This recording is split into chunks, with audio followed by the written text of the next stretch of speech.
Got it.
For some reason, I don't have a permission to do live stream. I think the recorded version, I will just upload it, the recorded version into our YouTube. Will that work, Saran? Yeah. Yes, that's perfect. That's All fine. right. All You're right, we can admitting start. everyone in now? Yeah, I will. Yeah.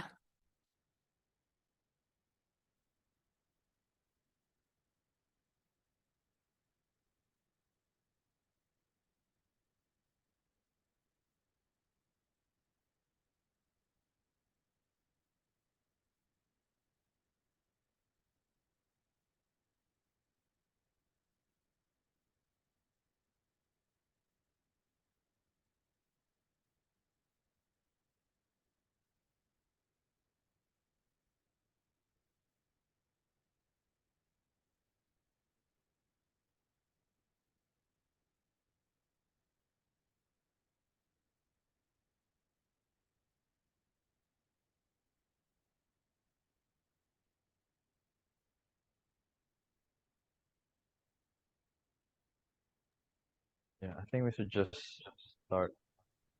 Okay. Yeah, people can continue joining as we start. So greetings to whoever has joined here. Thank you for joining us today. And before we start this session, I'll just take a moment to lay down the house rules for this rather important session. So kindly ensure that your microphone is muted to avoid any disturbance to our speakers. And in case of any questions or comments, you can kindly use the chat feature, or please wait for the platform to open for Q&A, where you can use the raise hand feature to interact with our speakers. The session is being recorded, and the chapter will be uploaded on YouTube later on, and I hope that's comfortable with everyone. With that, I start today's session. My name is Saran, and I'm honored to welcome you to the 15th chapter of our Choco Talk series of You Inspire Alliance. Today, we delve into a pressing and practical and a critical topic: unraveling the complexities of the October 2023 triple magnitude 6.3 earthquakes in Western Afghanistan.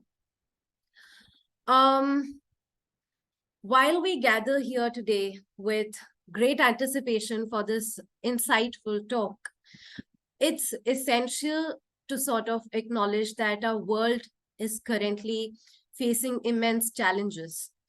As we come together to discuss earthquake-related matters, we cannot ignore the recent events, the recent tragic events happening around the world. So in Afghanistan, a series of earthquakes had brought devastation and suffering to the people of Western Afghanistan. And our hearts do go out to those affected by these seismic events, and we extend our deepest condolences to the families who have lost their loved ones. Just last night, a powerful earthquake struck Nepal, we all learned, resulting in the loss of over 130 lives and leaving many injured. So the tremors, they were felt as far as India's capital, New Delhi, underscoring the far-reaching impact consequences of such natural hazards. Additionally, we must also not forget the ongoing conflicts in the Middle East, where lives are being lost in tragic circumstances. Our thoughts and prayers are with those who are affected by these distressing situations. So as we come together for this webinar, the Choco Talk, let us not only seek knowledge, but also remember those who are suffering in the world today. Our thoughts and prayers are with them, and we hope that through our discussions, our learning, our sharing, we can contribute to not just a more resilient, but also a compassionate world. These heartbreaking events sort of underscore the urgency of our discussion, our mission, if I may, today, to understand, prepare, and mitigate the effects of seismic activities. As we gather here, we are joined by experts and enthusiasts from around the world, all committed to unraveling the mysteries of these natural phenomena. And with that, I'm happy to introduce a remarkable expert in disaster risk reduction and resilience, Syed Abdul Basit Rehmani. With over a decade of experience, Syed specializes in hydrometeorology, geospatial analysis, and hydrological modeling. He has been at the forefront of critical issues like earthquakes, floods, droughts, and climate change impacts in Afghanistan. In his role as a senior advisor to the State Ministry of Disaster Management, he has led assessments to better understand earthquake risks and vulnerabilities, shaping preparedness and response strategies. Syed's toolkits include GIS, remote sensing, and data analysis to profile hazards and disasters, and he holds a master's in hydraulic engineering.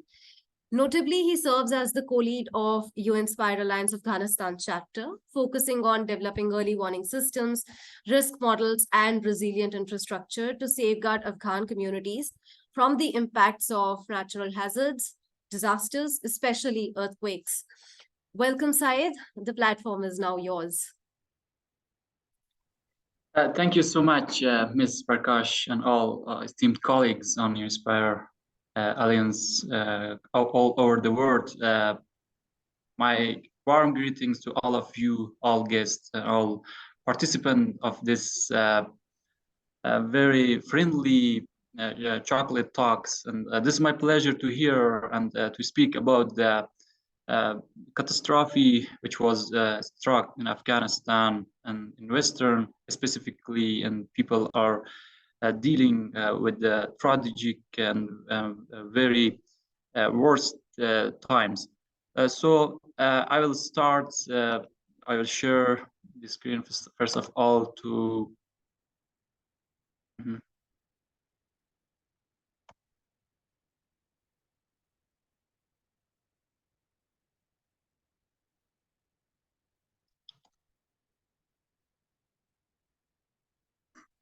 do you see my presentation?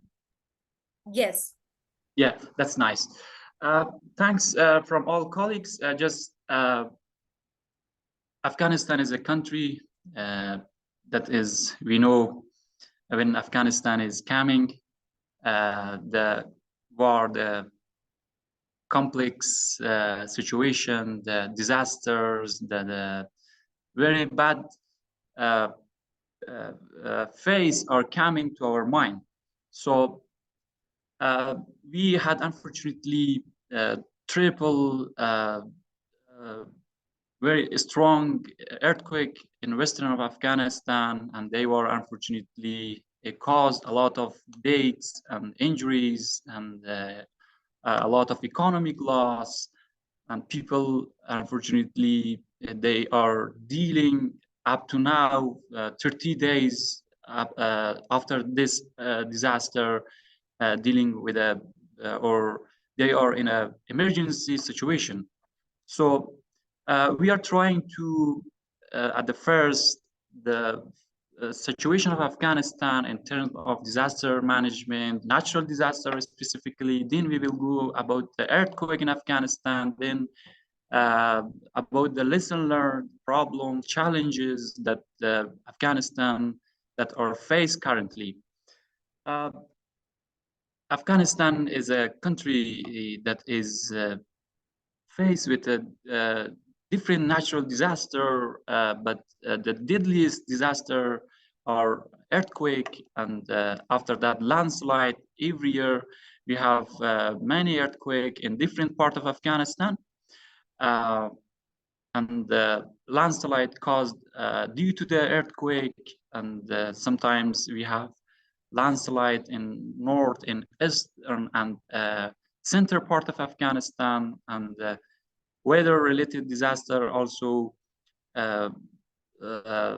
suffer. People of Afghanistan very much suffer from the weather-related disaster, like flood at the first, then drought and avalanche and sand and dust storm. Currently, people are dealing with this phenomena, and also locust attacks, epidemics, and also mines and fire are the man-made disaster that due to the Soviet Union attack to Afghanistan, and unfortunately we have a lot of victims from the mines every year.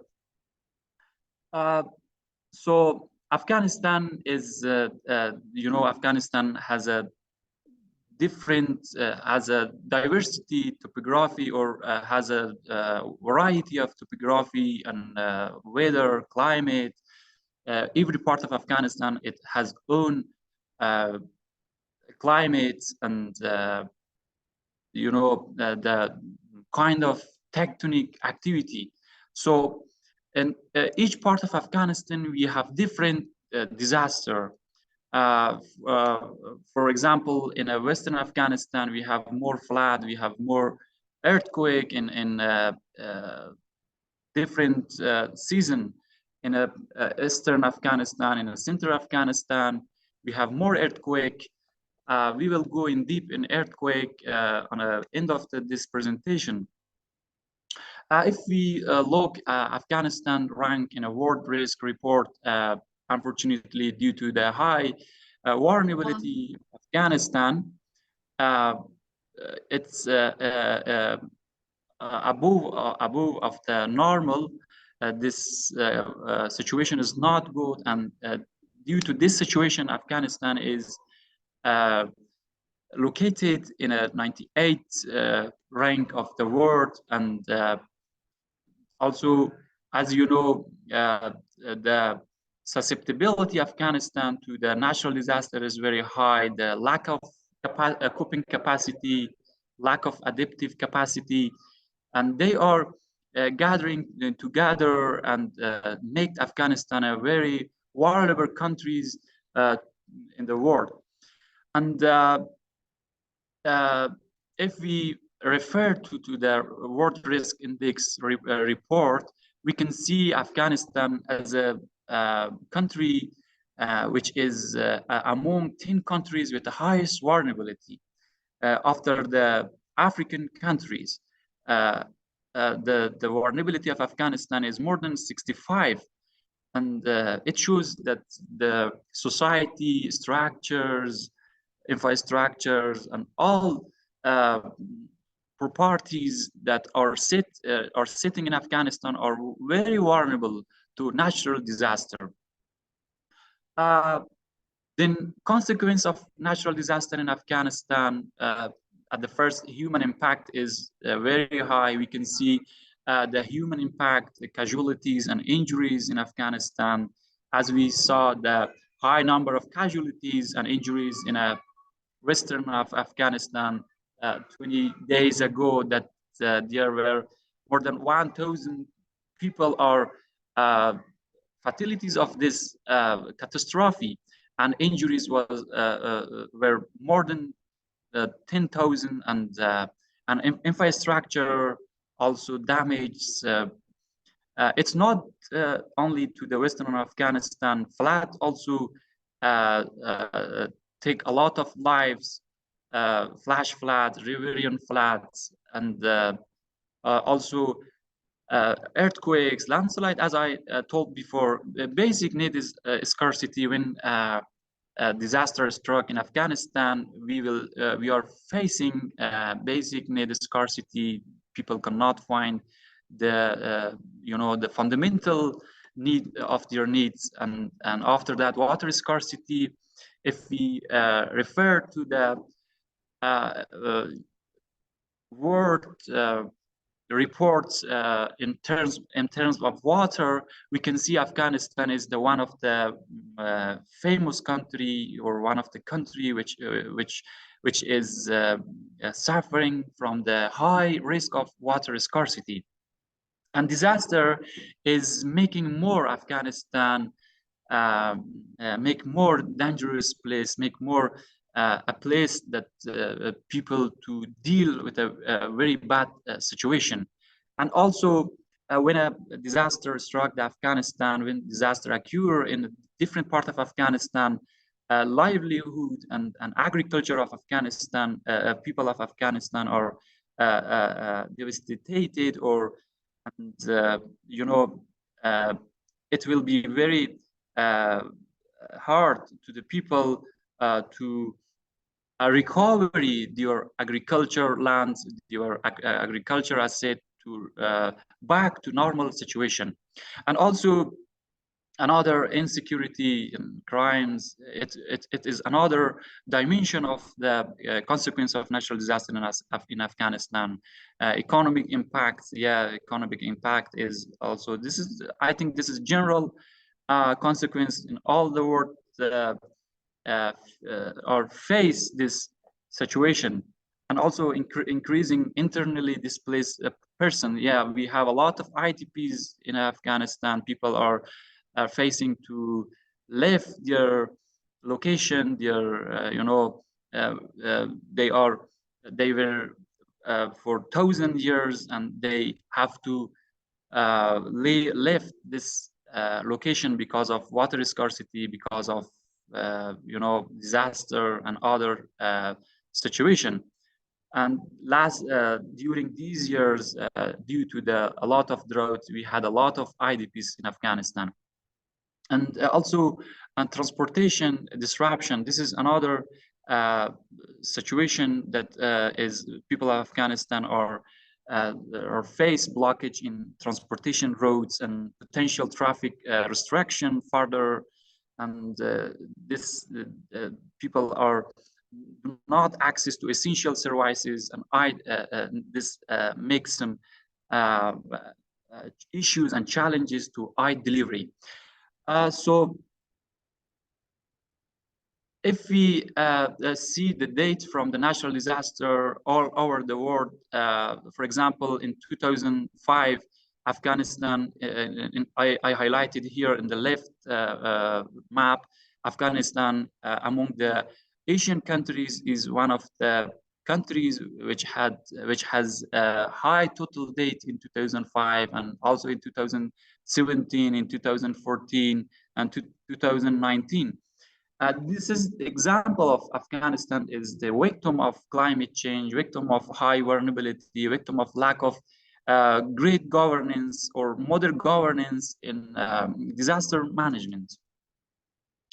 So we are focusing on earthquakes. Earthquake, as all we know, this is a tectonic, and this is due to the fault activities, and also the magnitude of earthquake is related to the energy and intensity, and geography is very important, and shaking. We should know the earthquake hazard everywhere, and recurrence is very important in earthquake. Frequency and regularity shows the properties of location. And unfortunately, up to now, human is not able to predict the earthquake. And this is, every time, this is the request of all humans to know the prediction of earthquake, to able to predict the earthquake. But unfortunately, it's impossible.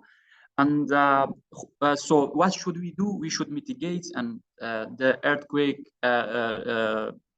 against the earthquake, and we should have a great preparedness to earthquake hazard. So earthquake maybe do when compressional or tensional or transpirational. These are three kind of tectonic regime.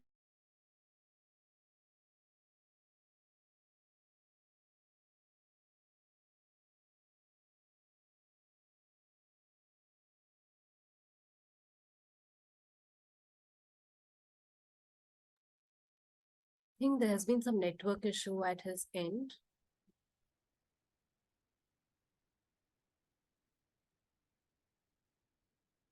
Yeah, we have him back. Said, you're muted.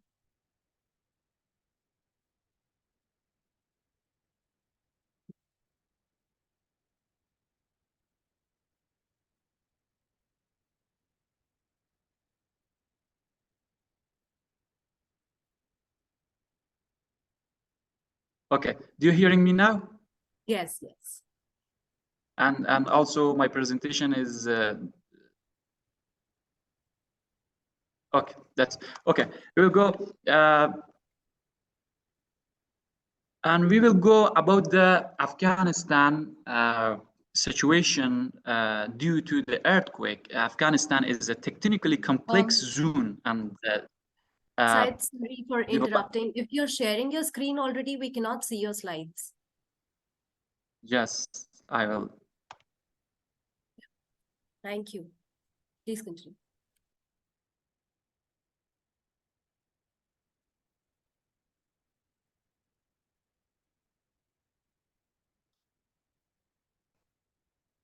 Okay. Do you see my slide now? Yes, yes. Yeah. Okay. Afghanistan is a tectonically complex zone developed as a result of a collision between the Eurasian and plate and Indian plate to the southeast and the Arabian plate to the south. As you see, in here, the Arabian plate is under this strip is trying to move or trying to force Afghanistan compressionally, and this is one of the reason that our specialists of geology are saying that this is the one of the most important cause of the tectonic activities on the western in Afghanistan and the middle and center of Afghanistan. So the Afghanistan is known as a very active tectonic countries. And if we see the history of Afghanistan in terms of disaster, we can see a lot of deadliest disaster in Afghanistan due to the earthquake. And so the Western disaster that we had 1 month ago, this was the one of the most deadliest disaster during 20 years ago in Afghanistan. These are as you see, these are the most deadliest disaster in Afghanistan. We had a disaster 30 years ago in a Hindu Kush region, in a Takhar, and also as you see, we unfortunately more than 4,000 people have lost their lives, and also we had very deadliest another earthquake more than 10 months ago in a eastern of Afghanistan in Paktika, and it was a 5.9 Richter, and unfortunately we lost more than thousands of people on that part of Afghanistan. So in a western of Afghanistan, there are when the first earthquake was doing on that time, at the first we had 6.3 earthquake, and after 30 minutes we had another 6.3 earthquake that hit that western of Afghanistan, Zindajan province, Zindajan district in this as you see green points. And then up to now, we had more than 100 aftershock, more than 5 reactor in a Western Afghanistan. And this is the challenges that the people are not familiar with the earthquake in a Western part of Afghanistan, and they not have a the minimum knowledge of this phenomena, and they are they are afraid to go their homes. And this is, as you see, this is the point that our earthquake hits, and or the epicenter of earthquakes. And more than 1 million 1 million people are affected directly and indirectly from this disaster. And unfortunately, more than 1,500 people are dead. Unfortunately, we had more than 2,000 people injuries, and 10,000 homes are completely destroyed. And more than 20,000 houses are severely damaged. The center of health center all damaged, schools are damaged. A lot of infrastructure and public structures are unfortunately damaged due to this earthquake. And if we see this numbers, we can see the widespread of this disaster. And also another side is to respond to this disaster is the lackage of the fund to manage this situation. People are need the emergency shelter, people need wash service, people need clean water, health services. A lot of gaps are unfortunately a lot of gaps are exist until now. And as I referred to the UN OCHA website last night, from their second report, there is also 75% of need of people are unmet, and unfortunately 26% of this request or this funding are pledged to the organization in Afghanistan. So we had also a very bad earthquake on an Eastern Afghanistan, as I told, more than 10 months ago. And it was also one of the deadliest earthquake in Afghanistan. Challenging in dealing with the earthquake in Herat include was a lack of emergency operations center. In this time that unfortunately we don't have an emergency operations center that could manage in time with regarding to timely manner to manage the earthquake, the emergency situation, to assessment, to very well dealing this situation. Absence of search and rescue teams. Unfortunately, one of the most important problems that we faced with this catastrophe in Herat was absence of search and rescue teams. There were no, licensed dogs, no intelligent utilities to search the survive the people who live under the debris. So after 3 days, Iran sent a team to Afghanistan to save the people under the debris. And unfortunately, one of the other situation that we face in this very hard time was the issue of coordination and dissemination about the incident, about the the in-need people on that time.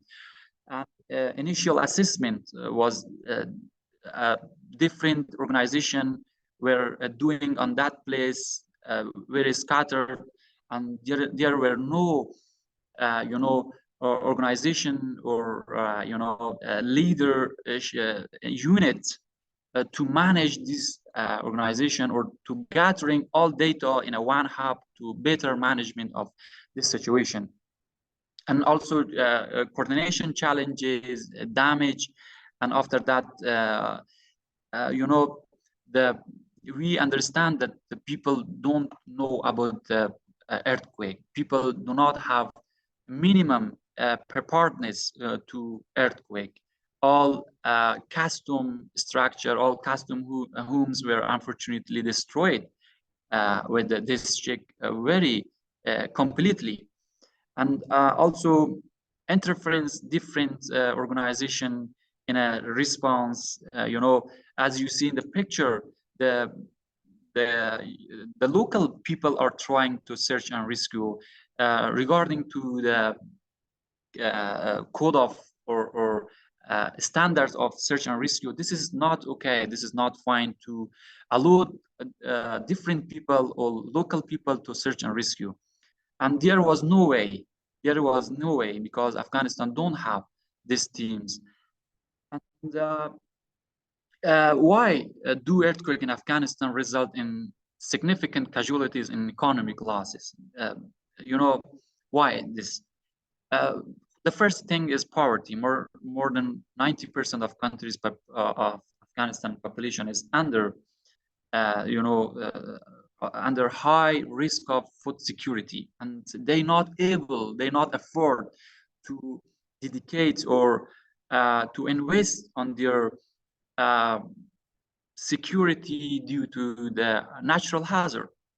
You know, more than 75% of Afghanistan lives in rural areas, and they have traditional houses. And this is another cause that we have a lot of casualties and economic loss. And this is make 100% susceptible to high damage.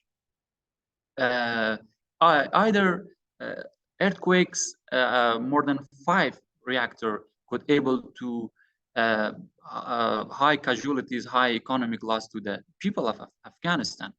And also high vulnerable buildings, low resiliency in also in a cities. Mr. Rashad will go more about disaster risk management or disaster risk reduction about in order to earthquakes in Afghanistan.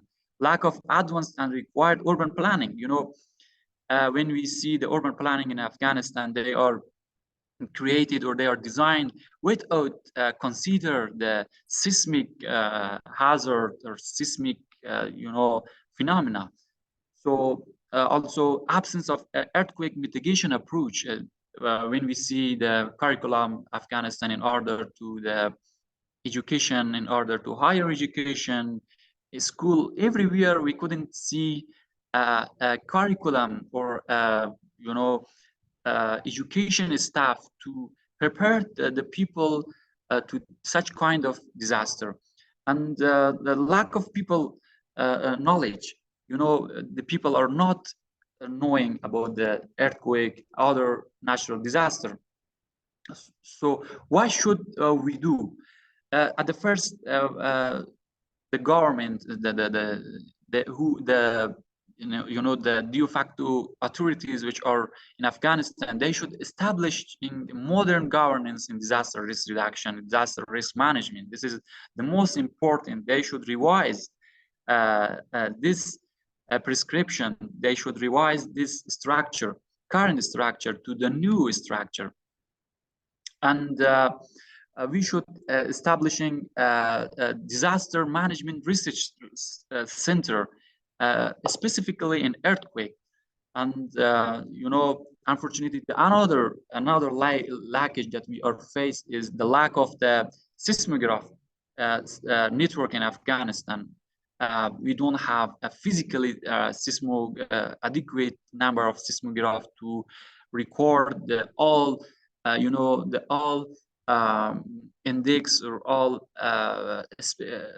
specification of earthquake in Afghanistan.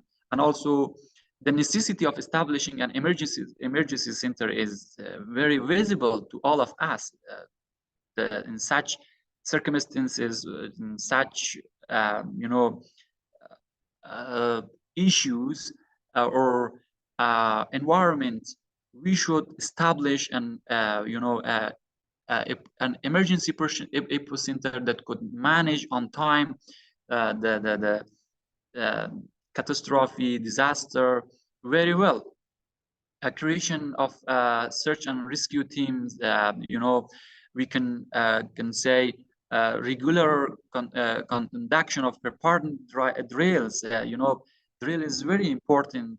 People in schools, in universities, in other communities should experience, should drill, should be prepared about the earthquake. And we should also another things that we face, the lackage of the depots of the food, depots of the essential supplies, tents, and other medicine, and this determined to the authorities, inline authorities, to provide these essential and install or supply or provide these essential items to better management of upcoming disaster, and improving the operational capacity of hospital. Unfortunately, we faced with a different or with a number of damaged hospital in Herat that they do not able or afford to service the people who are injured, who are had a deep or in-deep or very normal problem on that time. And also we should updating the country's construction laws regarding the earthquake based on the factual and scientific studies. It's very important, and this is the most important things because disaster not annoyed us. This is people that cause the casualties, cause the economic loss.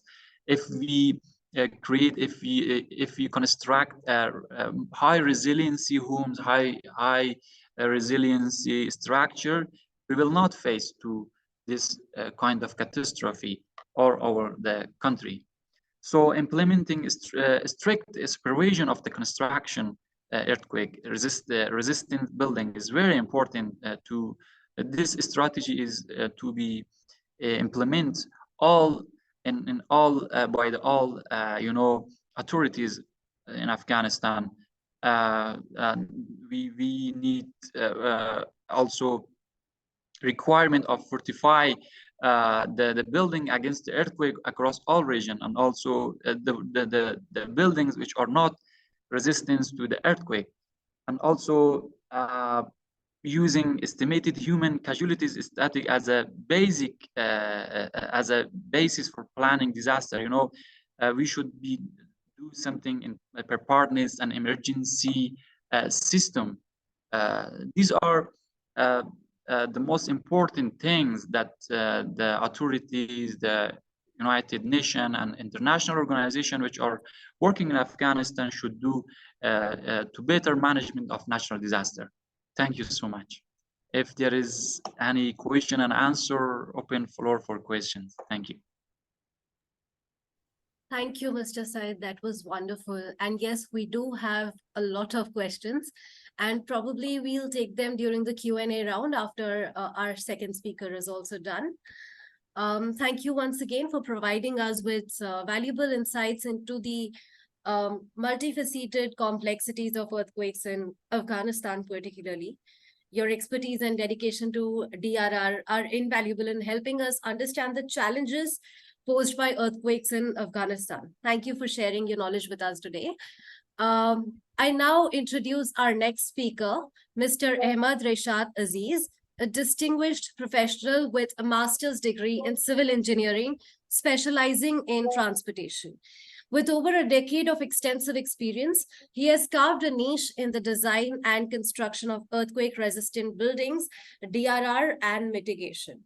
His versatile career has seen him in roles such as quality control, quality assurance engineer, disaster risk reduction advisor, chief of staff for Afghanistan National Disaster Management Authority, ANDMA, and more.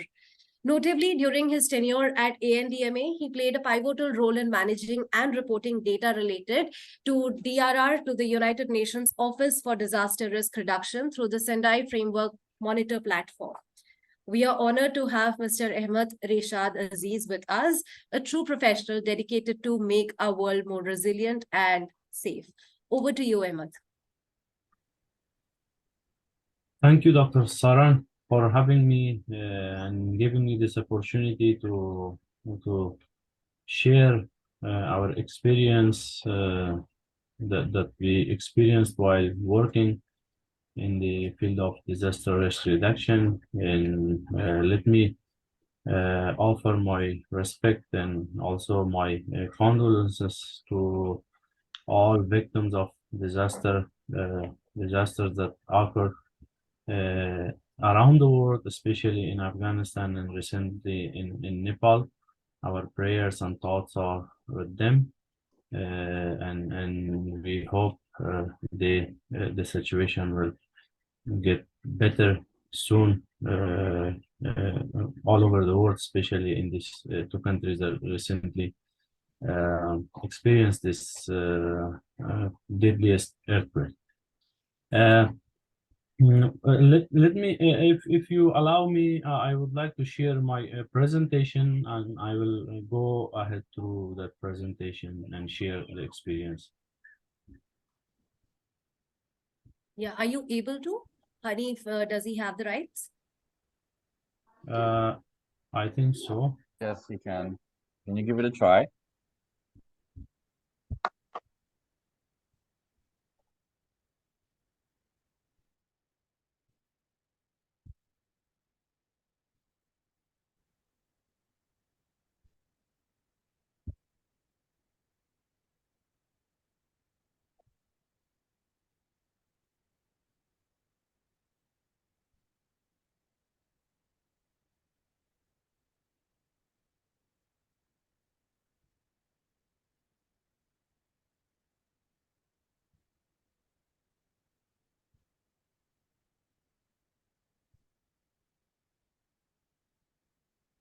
Is there any problem sharing the screen? I'm not able to do it. I don't know why. Could you maybe share your presentation with either me or Hanif? Maybe we'll try to share the screen for you. Share it with me, actually. Can Yeah, you just try it one let- more time? I just changed something. Oh. We'll see if that works. If it doesn't, then you can share it to either me or Taran, and we can share it as you. Yeah, sure. I will try once again.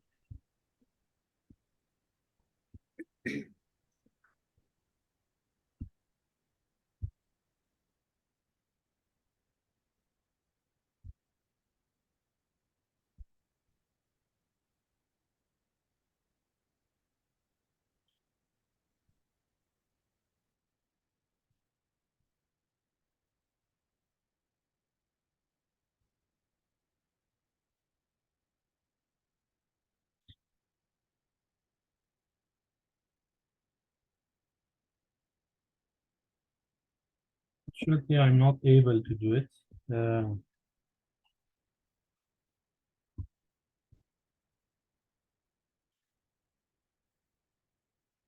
That shows unable.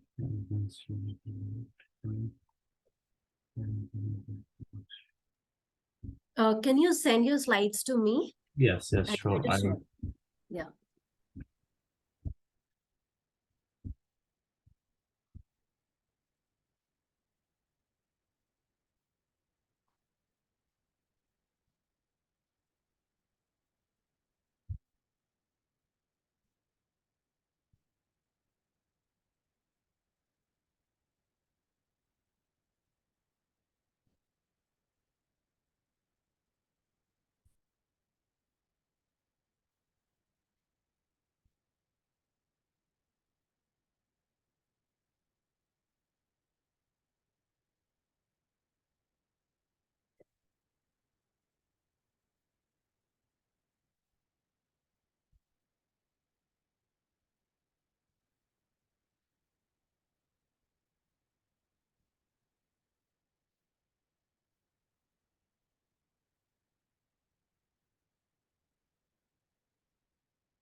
Okay, I have received your presentation. I'll try to share it on my screen. Is this visible? Yeah, Yes. yeah. Perfect. If you can please Yeah, full I'll screen just it. try to put it on the slideshow mode.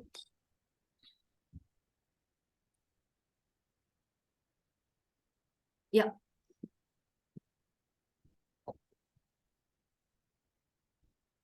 You can start, Rishad. Yes, the topic I'm going to address and try to cover some angles that it's not familiar with the other countries that have a stable and peaceful situation. The disaster risk reduction in conflict situation, which Afghanistan is one of the countries that unfortunately is experiencing ongoing war since 40 years back, 42 years back, and still we are lacking a stable and peaceful situation over there, and how the disaster risk reduction activities in the conflicts and fragile situation looks like. I'm going to share some experience that we passed through, and we faced the challenges and the opportunities that we jumped and used it for the benefit of the people and resiliency of the communities. Just I choose a picture that shows a building has collapsed, local material made building has collapsed due to the earthquake last year in east south part of Afghanistan, and you can see the armed people, the armed militias that went there without any plan and preparedness to help the people, just to look around and do nothing, and see the casualties and the problem of the people in an unsystematic way. Next slide, please. Sorry to. Yes. Don't know why isn't this changing. Yeah. Yeah. As my colleague engineer Bassett said before, that Afghanistan is a country prone to the different disasters like earthquake, floods, flash floods, and landslides, droughts, and snowfalls. Here I just try to depict the reality of these two conflicts that give uh, human lives and cause economical losses and very complex situation when they give hand together, the disaster and conflict. Here you can see that within sorry, yeah, a period of only 10 months, from 1st January 2003 to 28 October 2023. Here we had floods, toll dead toll to 900. Sorry to I cannot see the figures because you share the screen and it is not visible for me. I'm sorry for that. Yes, 950 people killed and people injured is more than 1,000, and people affected directly or indirectly is 35, more than 35,000, and also some others, yeah, more than 2,500 in this period of time, more than 2,500 houses damaged, and also 1,000, almost 2,000 is destroyed. And see the frequency and the occurrence of the disaster is also very high number, 21,586. We had flood and flash flood, which is in the different scales. Some of them were intense, some of them were quite small or normal. And landslides also almost 3,192 evidence that it's recorded. The report is from UNAMO. And also earthquake 10,489, which I believe that most of them are likely looks like less than 4. That is not a thing to be concerned about, but some of them that hit like 4.3, that we had triple very deadly earthquake in Herat is also included in this number. The kill and the injuries and also the affected people in the very short period of time is a quite high number. And also I tried to depict and to reflect the number of casualties and sorry, number of people who lost their lives due to conflict within 2 past decades. From 2001 to 2021, almost 200,000 people have lost their lives, which more than 3,000 of them were women, and 7,000, more than 7,000 of them were children. Which if we unfortunately I could not find the exact data from the same period of time. I believe it is also a huge number. If we sum up all these two numbers together, it shows the deep of the bad scenarios and situations that we has been facing within past 4 decades due to conflict and disasters put together. Next slide, please. Yes, there is a slight delay. Already given the command.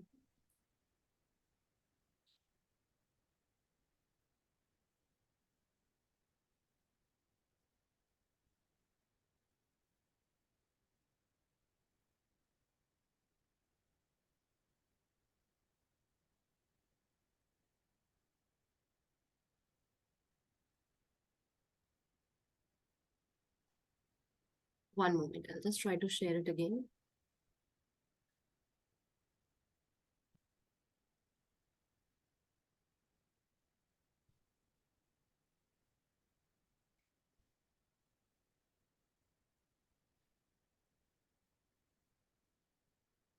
Yeah. What can be the challenge while implementing DRR in conflict situation? In normal situation, also we have challenges, as I heard from experts, and I read the papers and the books that experts written from different parts of the world, that in the normal situation also there are challenges. But when conflict comes, challenge gets complicated, and it's difficult to deal with it. So for example, conflict-induced obstacles is an extra obstacles that come come in front of us to challenge to deal with the DRR activities, whether it is a development programs or projects, to reduce the risk of disasters, or it is during the disasters, if we wanna reduce the number of casualties and save lives of affected people while there is conflict, whether you have no access to that particular sites to go, or there are some other rules or governing, for example, in the scenario of Afghanistan, when both the earthquake I was witnessing from the media that women and children were the most affected people in these two earthquakes. One year back, or 10 months back, in southeast part of Afghanistan, and in the month of October in Herat. Why the number of casual, more number of women and children has have been lost their lives, and they affected a lot, because the governing system is not allowing them to participate in the decision makings, to have their own voice, to have active participations in the community in different ways, whether it is going to school, or going to jobs, or having their own voice in their platforms. Just they are stuck in their houses. It's obvious when any kind of disaster comes, they will be the first peoples that get affected from those disasters. Also, in risk management, also, as I said, there are lots of weaknesses. Once the problem, while conflict is there, the system is not will not work, will not function well, and there will not be more experts working and dealing with these things. For example, nowadays Afghanistan is facing the same problem, that lots of the professionals and cadres, they left Afghanistan, and the system, if it was perfect or not, it is another question, but the system that remained has still their problems, still has the lack of professional staffs to run. Sorry, that last slide had one point to be covered. If you come back, well, yes, thanks. And also operational limitations, lack of access to the areas, or even some projects that needs to be implemented in some specific areas due to the conflict, or there will be some limitations. Even it will be in contrast. It will be opposite of the culture of some marginalized group, or some specific groups, that they will not allow you to implement that project. These are the examples that we faced while working in this field. For example, we had lots of places for visit to go and visit and see the real problem of people, but due to the lack of access, that insurgents and other armed group were governing there, we could not go to reflect that problems and to report it to the authorities, or to share it with the different development agencies to address those problems. Sometimes vulnerability overlooked, because conflict itself make people vulnerable. The first thing is that economical situation, as Bossett said in the presentation, that more than 90% of people of Afghanistan live and below the poverty line. It itself, this figure itself says that they are vulnerable to very a small scale of the disasters. If a very small flood occur, they will get affected, or a small earthquake, for example, their house.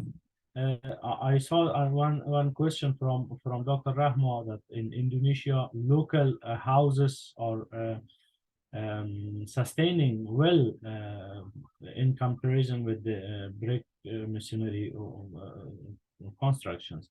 But in Afghanistan, the old or the traditional construction or housing is very poor. It's made out of clay, and the roofing is from wood, and it does not have any bracing in the corner of the walls, or other bracing in the walls, while facing to the earthquakes. They cannot sustain, and walls go either inside or outside, and roof directly come to hit the people. These are the challenge that we could not overcome, because we were dealing, and our first priority in Afghanistan, first priority was dealing with the ongoing conflict, and that keeps our minds, our thoughts, and our abilities busy, and people get more people became more vulnerable to the different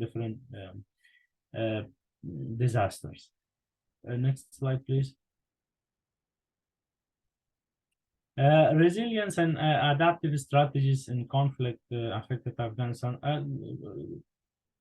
Some approach needs to be developed, and needs to address these both problems: disaster risk reduction as an opportunity, and also conflict as a challenge, to address both at the same time, whether if it is not at the same document, but at least it can address from the same authorities, or two different committees or authorities, but under the one umbrella, so that they should be at the same page what they are doing, because the final goal is to reduce the number of casualties, and make the community resilience,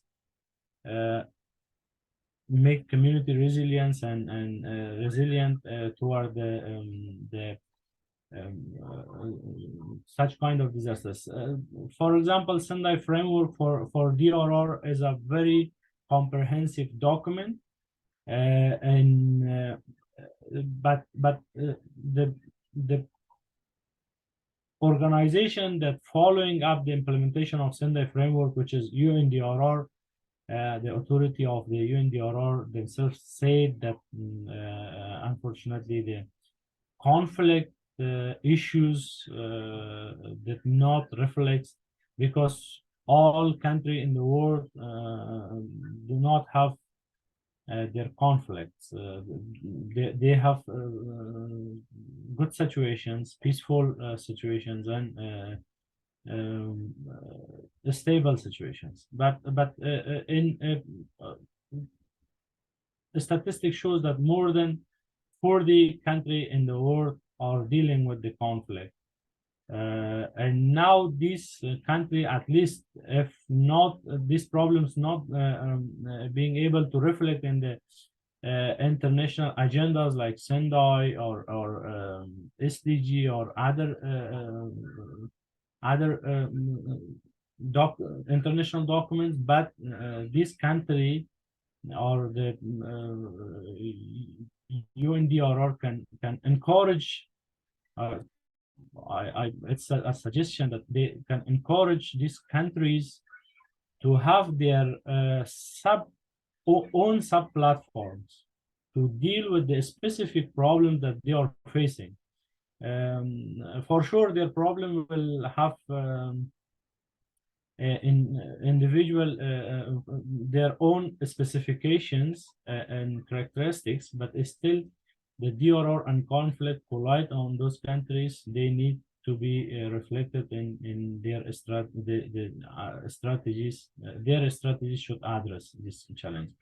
For example, we in Afghanistan, Afghanistan government 2 or 3 years back, they developed that I can say proudly that I was a member of the committee that we developed a strategy for disaster risk reduction, which was in line with the Sendai framework disaster risk reduction, and we followed the same objectives, but we contextualize it for the context of Afghanistan.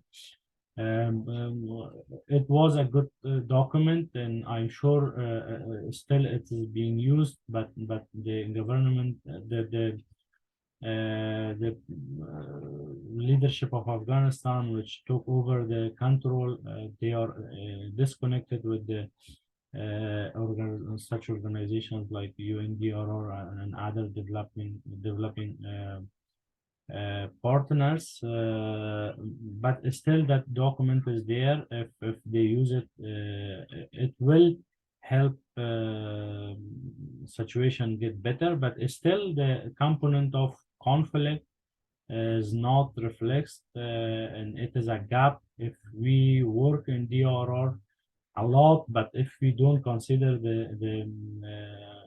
to reduce the conflict and to help a state to get out of fragility, still we will have the vulnerable people, and we will the goal which set in the Sendai framework to reduce the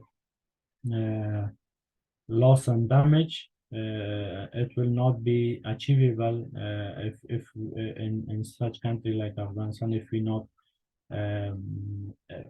emphasize or if we not consider the conflict as a main issue to deal with it parallel with the DRR activities.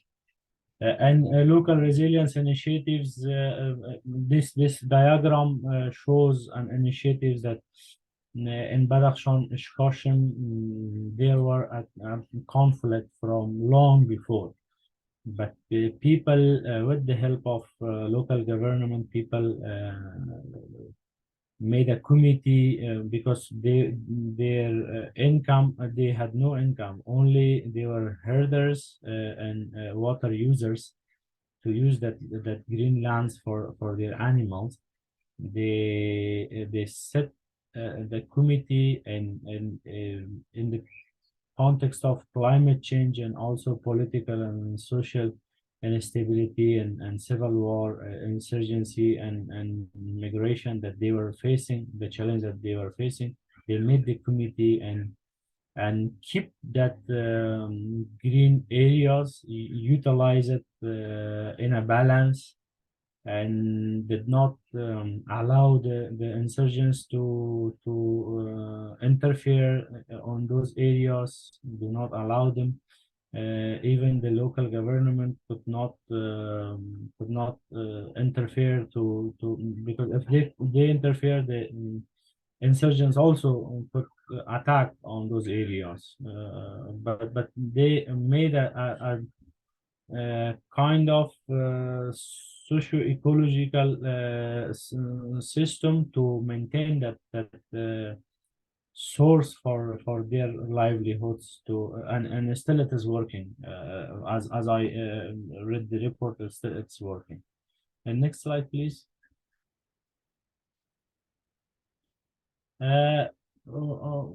I think I covered this slide, but still there are some issues that I would like to address. Role of international organizations in aiding DRR is very crucial.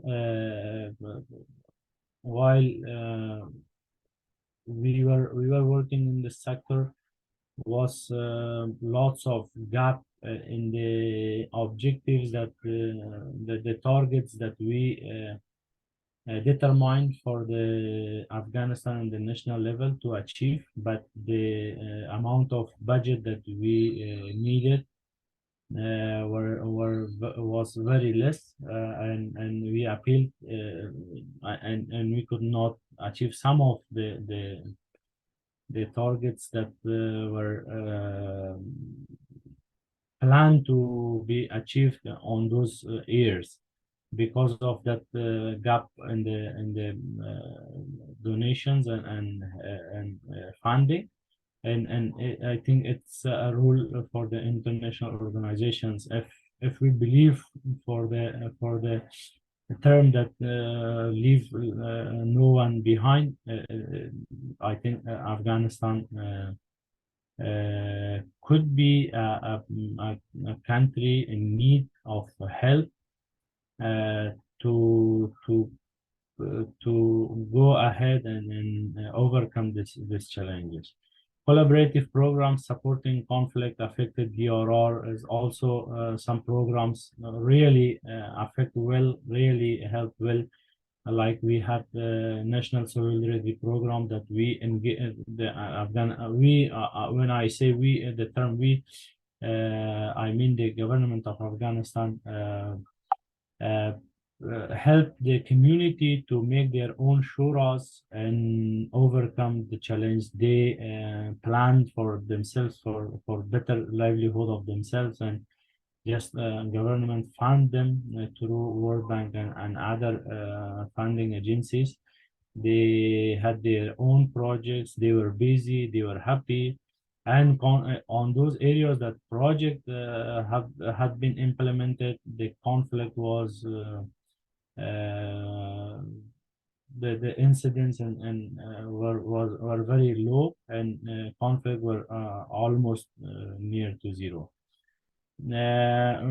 Funding and resource allocation, already I said. Policy implications and global DRR initiatives. Yes, some initiatives in some countries. I read some reports and very good experience and example as there in the world, and through that platform that I suggest, I believe that that sub platform, if the country is dealing with the conflict, if they have such a platform and discuss and can share their ideas and initiatives, and it will help other countries like Afghanistan to implement and to overcome the challenges gradually in the future. Next slide, please. Some recommendations also from my own experience. I highlighted here strategies to strengthen DRR efforts. I already said that Afghanistan strategy need to be reframed or refined, or either they need to develop a sub-strategy to deal for DRR and conflict at at least parallel to overcome all the challenges, to address these disasters, to reduce the risk, and to enhance the resilience of the communities. Importance of community engagement. As an example, I just choose two pictures that shows community engagements.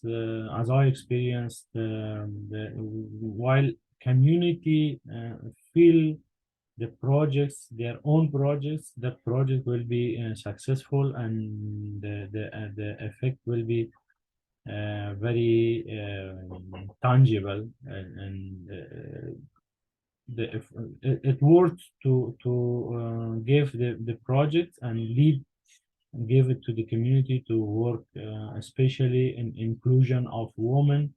The transparency will be there, and project will be successful for sure. Capacity building and educational programs a very big gap is that in the educational curriculum of Afghanistan, the disaster issues is reflected almost equal to zero. I graduated from I well, I was a student in Afghanistan, and I graduated from 12th standard over there in Afghanistan, and we had nothing to learn about the disasters in the school, and it's a big need to be to inform from childhood, inform the children. Because nowadays nowadays climate change is a big burden, and it will be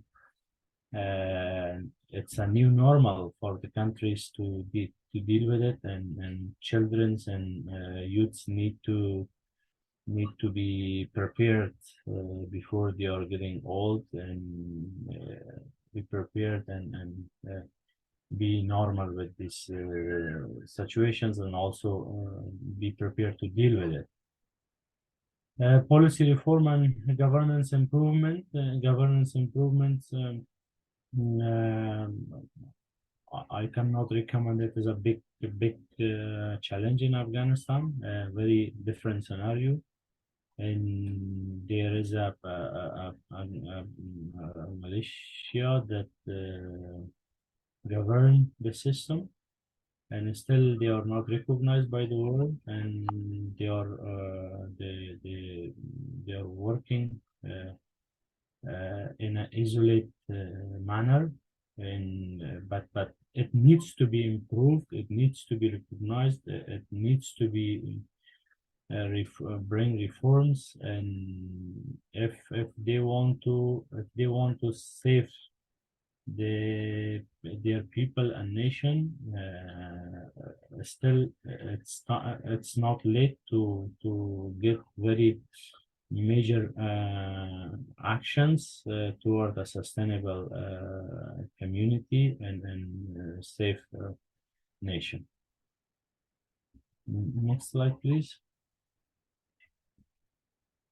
Some case studies that was successful, as I said, I just wanted to bring the pictures that this program really helped people to reduce risk.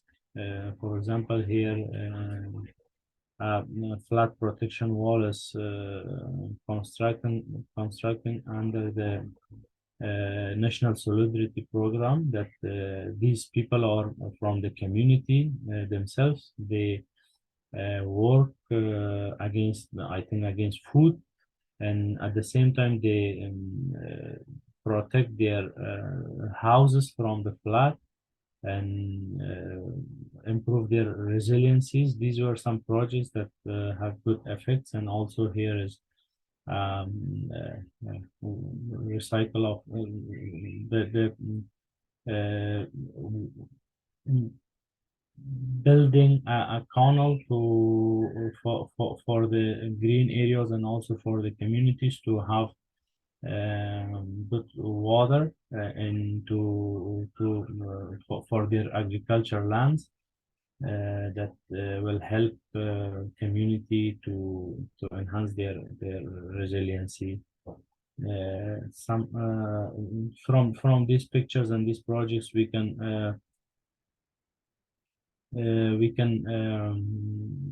have a lesson learned for the future projects as well. Next slide, please.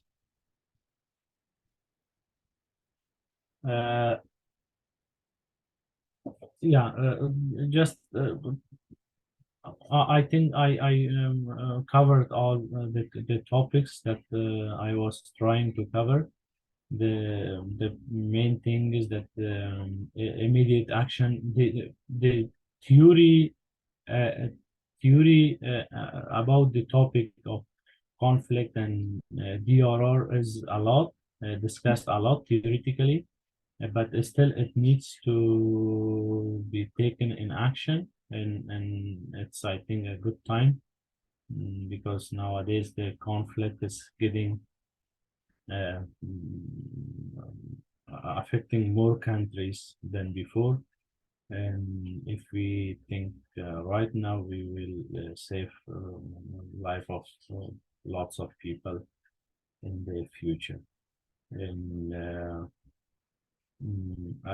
next slide, please. I guess we missed a slide that yeah, one slide, I think. I think it's my mistake. It's my mistake because I wanted to share some experiences from the DRR activities that no, that's not. I think it's completed. Maybe I sent the wrong version, but yeah, the wrong version. But about the a report related to the Basat Rahmani's presentation, there is a very comprehensive report of the hazard maps of Kabul, capital of Afghanistan, and also a north province of Afghanistan called Balkh, which the center of the province is Mazar Sharif. The report shows that the occurrence of the earthquake of 7.5 and 8 Richter is the probability is there. If that earthquake occur, they assess the vulnerability. It shows that 90% of the house which is built in Afghanistan and in Kabul and Mazar Sharif will be destroyed, and the human loss will be around 50%, because their calculation shows that in each household they count on average 10 people. If that earthquake, I would like to say in PGA peak ground acceleration, if 6.9 PGA earthquake occur in Kabul, and also 7.8 G in Mazar Sharif, the 90% of the building will destroy completely, and casualty, human loss will be up to 50%, and also 30% of the people will injure very severely. And this is a picture that that shows that we need to work a lot. We need to share this experience, and also use this the opportunities to get to listen to the experience of other peoples around the world, how they are dealing with this two DRR and conflict at the same time. And I think this is the benefit of this kind of platform, to share experiences and to hear from others. It was from my side, Dr. Saran. Now, floor is yours. Thank you, Rishad. What you have shared is extremely important, as a lot of our participants are noting in the chat. It's absolutely critical to realize that the face of how a hazard impacts the affected community, it changes tremendously in a conflict-prone region, a conflict-affected area, and there are very unexpected sensitivities that are needed to manage the situation in a way that caters to the needs of the diverse communities present in the field. So just the thought of it is actually very heavy for me. Thank you, speakers. This has been truly insightful and wholesome. The platform is now open for Q&A. You can either unmute yourself and ask, or I'll read out the questions that we have received so far in the chat. I think we can start with the questions in the chat. There are 4 questions for Saeed. So I'll read out to them one by one. Okay. So the first question is, all triple magnitude 6.3 happened within one day. That's very unusual and must be very scary. How are the people now, and how are people still, are they still in the emergency tent? Hello again to all esteemed colleagues. No, two earthquakes for the first day was the struck, and one is on the 10 o'clock of the morning, and after 30 minutes, the second was done. And the second was very massive and very, the cause of this tragic or catastrophe was the second one. And we had another very strong earthquake after 1 week on the morning. And fortunately, because people were out of the homes, we didn't had any casualties. These are done during 1 week. Yeah. Okay. The second question is, when you address the lack of EOC, how is the governance of National Disaster Management Authority in Afghanistan? Yeah. Disaster management in Afghanistan is basically done with an international organization in Afghanistan,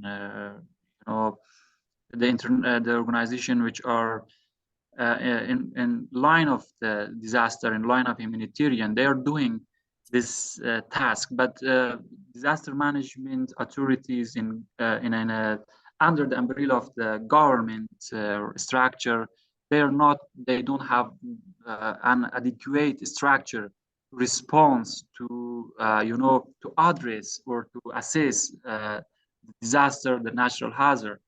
And if we look to the National Disaster Management Ministry in Afghanistan, we can not see more than 1 to 5 person specialists who are in disaster management. So this is the main problem of Afghanistan, that don't have a great structure to manage, to address, to focus in this natural phenomenon.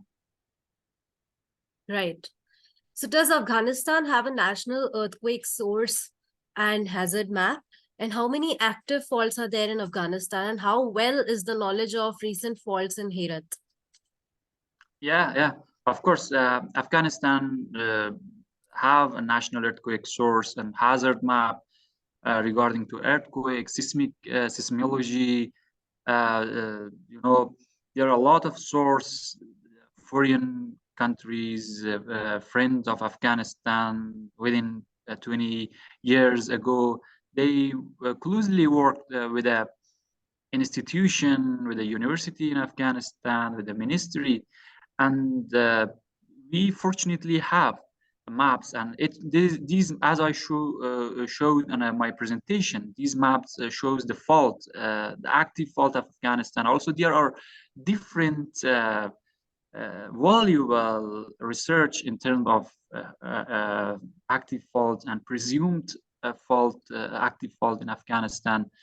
And regarding to the active fault in Afghanistan, we can say there are 3 active fault in Afghanistan. One is Chaman fault, one is Badakhshan, and the other one is Harirut fault, that is cross or pass from the Kabul, then go through the the western province Afghanistan, and it ends to the Herat province that's close to the last tectonic activity on the Herat. So the fourth question is something on which Rishad has already shared a bit. Maybe you could also add, are the traditional houses more poorly constructed? For example, in Indonesia, traditional houses are considered better adapted to earthquake and other natural phenomena, while many of the brick houses are poorly constructed and cause many of the damage and deaths. Yeah. As Engineer Rashad referred or pointed out to the many cases in Afghanistan, more than if we classification the population in Afghanistan, we can say 75 or 80% of population of Afghanistan are living in the rural areas, and they are poor. They are not afford to build or construct, high resiliency homes or that can adapt with an earthquake, with other natural phenomena, with floods, or consider the flood zone or other standard. And unfortunately, this is the most reason, and these homes are very vulnerable to collapse, destroy completely due to the earthquake, moderate earthquake, very small earthquake, it's possible to damage. Right. So there is another question which is very interesting. One of the participants who had to leave, she asked, do you think there are other underlying root causes of the lack of DRR governance that might be related to culture, gender, or power relations? And I think that was in the context of level of poverty that you shared. Yeah. Unfortunately, the poverty story is going more, and this is going more intense. As you know, the situation is getting worse and complex day and day, and so this is the most important reason that the people are not afford to 80% of people money, and which they received from their working, they pay to their food. They're not able to think to another issues, to another option, to think about DRR, to about environment, to work to about their homes safety, to be more resilient to earthquake. So they think only about food. They think only about the after that education of their child. So they're not able to do more in context of more resiliency in earthquake or natural disaster. Yeah, I'm agree. And also the another thing is culture. Yeah, people in Afghanistan basically or specifically in a Western Afghanistan are not so familiar with the earthquake, and they not supposed to, or they not waiting or looking forward for any earthquake. They think that earthquake is not coming here. We are not faced to earthquake, so they build their homes, their residential areas without consider the standard of earthquake hazard. Yeah, and this is the situation, as you see. Right. And we have one last question, which is for the both of you. In the context of reconstruction and rehabilitation, is there any policy to move the settlement to another places? Engineer Rishad?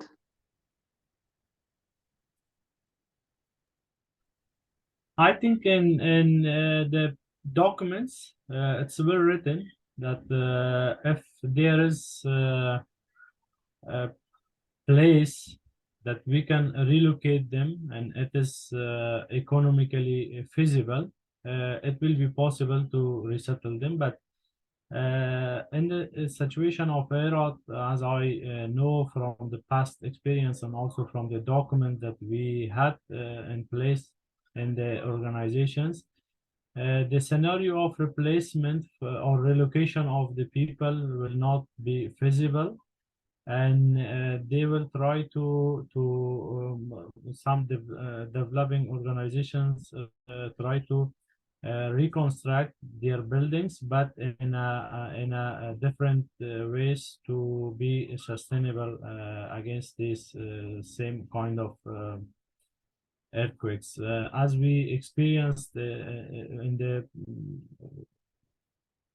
another earthquake that we had in the east part of Afghanistan in Paktika province. The casualty also were a high number over there, but some developing agencies with the help of European Union, they built, although it cost very high, but still they reconstruct, they rebuild their houses, but in sustainable and resilient way that I'm sure if the same earthquake or more than that earthquake occur again on that areas, the new buildings will sustain and will at least will keep the life of the people safe from to lose their lives.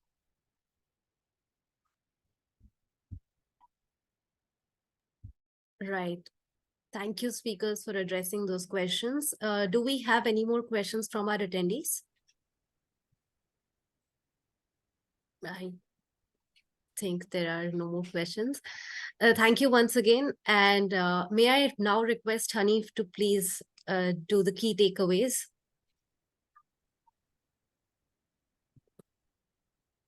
Thank you very much, Saran. Thank you very much, Rashad, also Saeed. Just like the title of this webinar, it has been an unraveling and eye-opening session for me personally. Currently I'm living in Jakarta, Indonesia. I am familiar with earthquakes, but having an insight from our friends in Afghanistan where conflict is added into the equation, and also having the risk of having an earthquake is really a new, it's a news for me. And hearing it directly from Afghans, young professionals, it also has been a privilege, and also it's also an accurate source of information. We have learned from Syed and Rashad on the complexity of the October 2023, not only one but triple six magnitude of earthquake in Western Afghanistan. As I look into the case, the first two earthquake was hit in October 7th, and then the next one was on the 11th, and then on the 15th. So it was three big earthquakes with 4 days of intervals. People haven't coped and have not bounced back from the first one, the second one, but it got hit by the third one. It was definitely a devastating case of earthquake.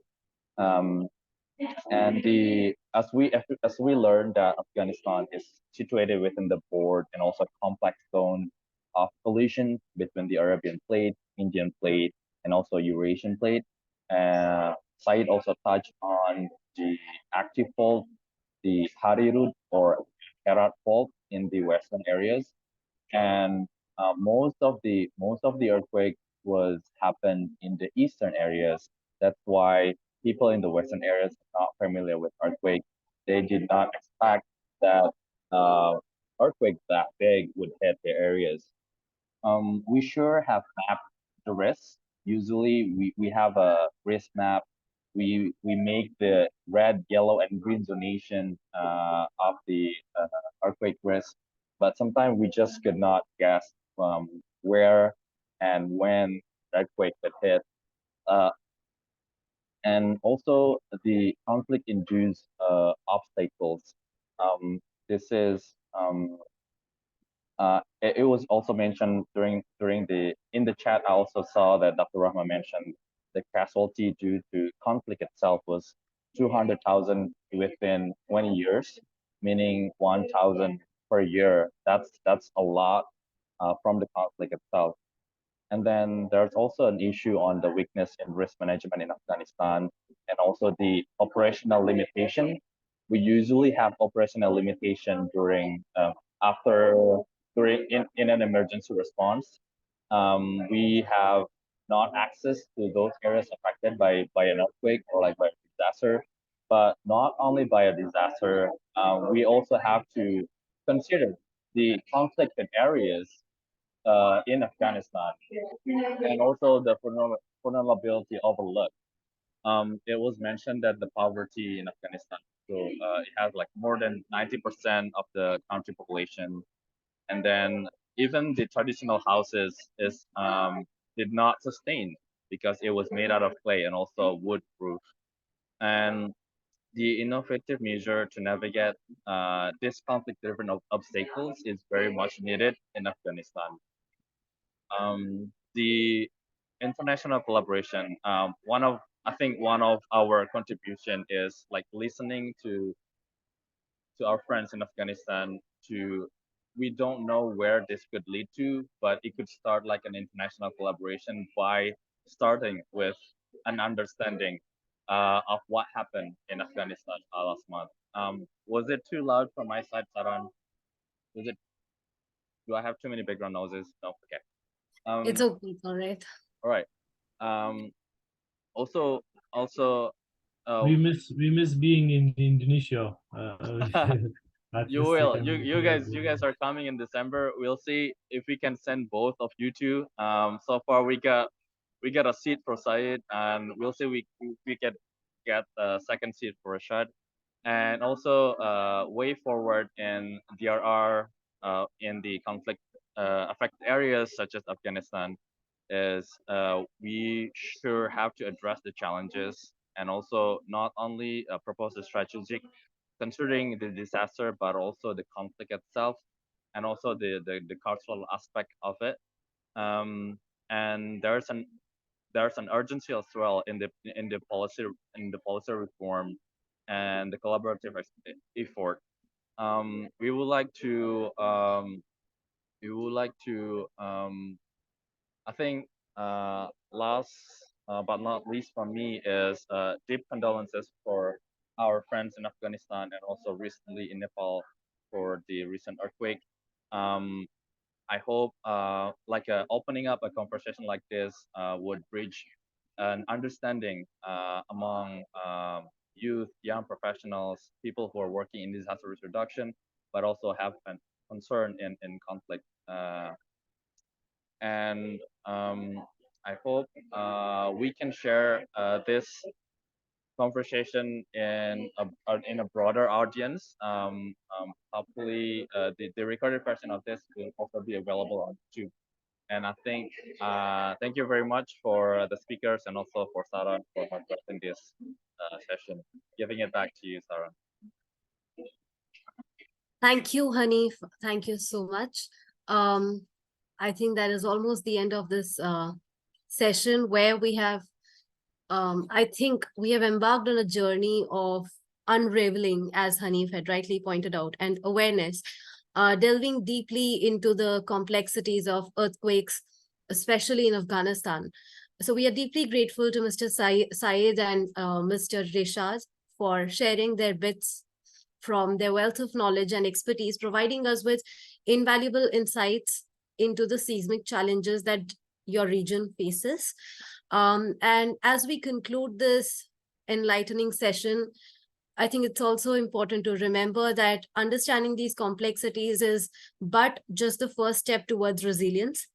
Earthquakes as natural phenomena are beyond our control, and we all know that. But our preparedness and collective efforts, they can significantly reduce the impact on our communities. And it is certainly a reminder that we must work together both nationally as well as internationally, as both our speakers had rightly pointed, to build a safer and more resilient future for especially all those who call Afghanistan their home. And yeah, so we extend our gratitude to our distinguished speakers and to all of you, our participants, attendees, our engaged and insightful audience, for being part of this important conversation. Thank you. And we look forward to seeing you all again in the next session. Thank you. Thank you very much. Thank you so much, Thanks a lot. Dr. Prakash and all colleagues.